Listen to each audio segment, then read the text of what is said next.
WrestleMania 23 was weird. Like, really weird. Looking back, it's remembered as a massive spectacle, but some parts just feel very strange. I mean, Donald Trump was actually involved in a match, and that's not even the weirdest thing about this show. This was WWE's big return to Detroit 20 years after WrestleMania III at the Pontiac Silverdome. WWE claims a crowd of 74,287, a far cry from the 93,173 they said packed the Silverdome back in '87. We could do a whole separate video about WWE's inflated attendance numbers, but I digress. WrestleMania 23 was also the first stadium show WrestleMania had since WrestleMania 19, which took place at Safeco Field in Seattle. It marked a return to that grand stage vibe, and WWE went all out. We're gonna go ahead and start this video with some random facts and information about this show that you may not have known. Number 1, Edge's unfortunate injury.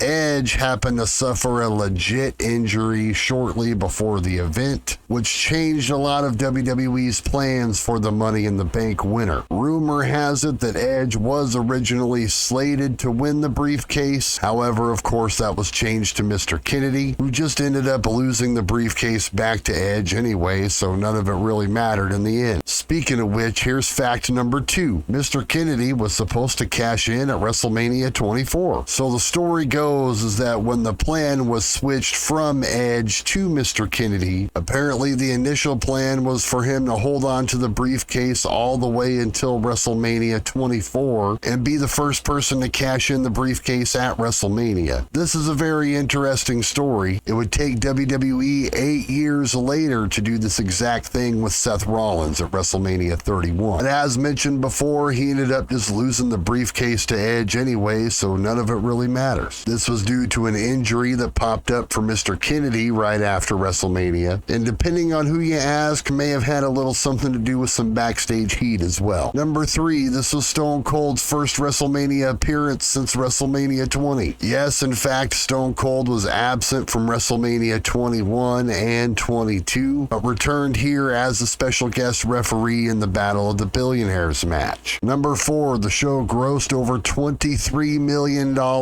including ticket sales, merchandise, and pay-per-view buys. Remember those? WrestleMania 23 brought in over $23 million total revenue, which set a benchmark for WWE at that time. Number 5, one of the last Mania appearances for Rob Van Dam and the only one for Sabu. Both RVD and Sabu would be gone from WWE a few months later. Number 6, Lance Storm was almost in the ECW match. Apparently, Lance Storm claims that he was reportedly considered to return for this ECW Originals versus the ECW New Breed match. Don't know how much I believe that, but hey, it says it right here. Number 7, the theme song was done by the band Saliva yet again. WWE had worked with them a time or two up until this point, and at least one WrestleMania theme before that, I know for sure, which I think was WrestleMania 17 or 18. Either way, their current single at that time was for a song called Ladies and Gentlemen. Do with that information what you will. And Shawn Michaels was a last-minute replacement for Triple H. This is one that I didn't even know. Triple H was originally scheduled to face Cena in a rematch from their WrestleMania 22 encounter. You know, this makes a whole lot of sense with Triple H nowhere to be on the card, but then that makes you wonder what Shawn Michaels would have done. Melina and Ashley were legit injured before their match. Apparently, both of the women were dealing with injuries going into their match, and that explains a lot about why it ended up just being 3 minutes long. A lot of controversy surrounding that whole thing as well, but we'll get to that later. And Bobby Lashley was being groomed as the next face of WWE. When you really look back on this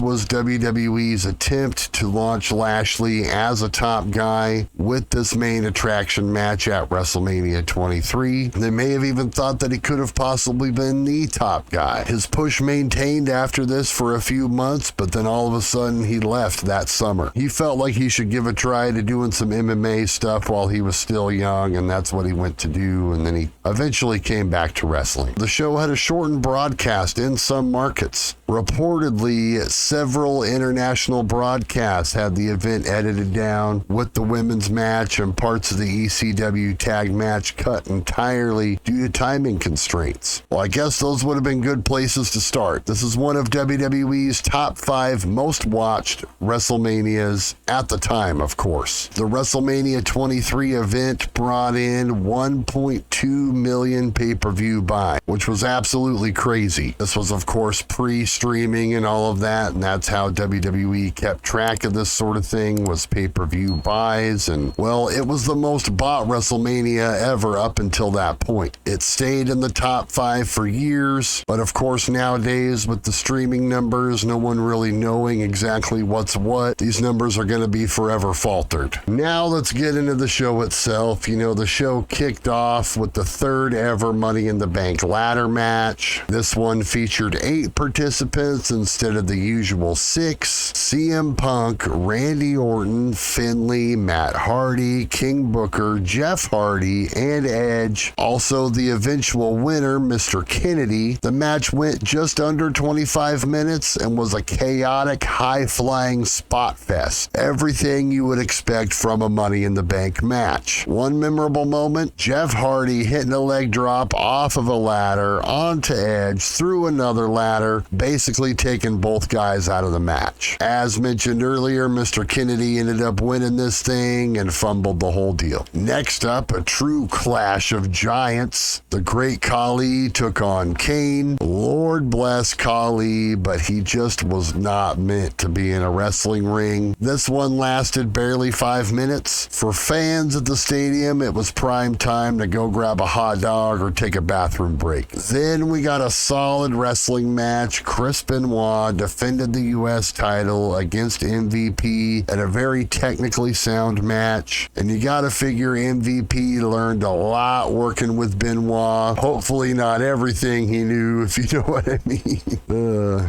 This was sadly Benoit's last WrestleMania. After that, we got the first of what's considered the triple main event of this show. We had The Undertaker versus Batista for the World Heavyweight Championship. The streak was now becoming a major part of The Undertaker's identity at this point. And after having some stinkers for a few years before that, this match delivered big time. Very hard hitting, very fast paced, and honestly, the best match of the night as far as I'm concerned. This was peak SmackDown era storytelling, and the streak stayed alive. Now let's talk ECW, or rather WWE's version of it. WWE had brought ECW back the year before, but what we got wasn't the ECW that we remembered. Paul Heyman was technically in charge, but heavily handcuffed by Vince McMahon. Still, there were some familiar faces, and this led to an 8-man tag team match at WrestleMania 23. The ECW Originals team, which consisted of the Sandman, Tommy Dreamer, Rob Van Dam, and Sabu, defeated the New Breed ECW team, which consisted of Elijah Burke, Kevin Thorne, Matt Stryker, and Marcus Corvon. And if you just said,